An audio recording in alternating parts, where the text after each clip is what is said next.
Ngibingelele kuwe la ngiyathemba ukuthi uyaphila-ke. Mina ngizocela kuwe laphana-ke ukuthi-ke uma ngabe usamusha leli khasi-ke leli-ke wenze okulungile-ke laphana-ke ucindezele ibhathini usubscribe nje akubizi imali kumahhala nje ukhiphe ngisho nesenti-ke elimnyama-ke leli-ke khona uzokwazi ukuthi-ke uyithole zonke-ke iy'ndaba esikulethela zona-ke kulo-ke leli khasi-ke leli ngicela kuwe laphana-ke ucindezele nje lelo bhathini leli subscribe khona uzothola zonke-ke iy'ndaba esikulethela zona khona la.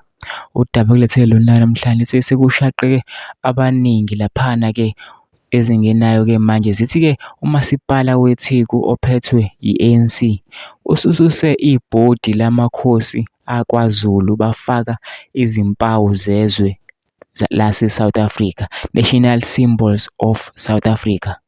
Basamangele-ke abahlali ngalesi senzo ngoba akukacaci ukuthi lesi senzo simayelana nani. Sokhumbula-ke ukuthi konke lokhu kwenzeka emva kokuba kube nokuhixihixi laphana-ke esabona khona we-ANC laphana-ke uDuma ehlwitha undunankulu i-Mike kabuhlungu-ke njengoba-ke usubona-ke sekwenzeka lokho sekususwa laphana-ke izithombe zamakhosi akwaZulu kufakwa izimpawu zezwe zase-South Africa. So mina ngicela kuwe laphana ukuthi ungene ema-comment section-ke ufike ubhale usicabangani-ke ngalo-ke lolu daba-ke lolu-ke masicindezela nebhathini laphana-ke subscribe nje akubizi imali kumahhala nje ukhiphe ngisho nesenti-ke elimnyama-ke leli-ke khona uzokwazi ukuthi uyithole zonke-ke iy'ndaba esikulethela zona-ke kulo-ke leli khasi-ke leli.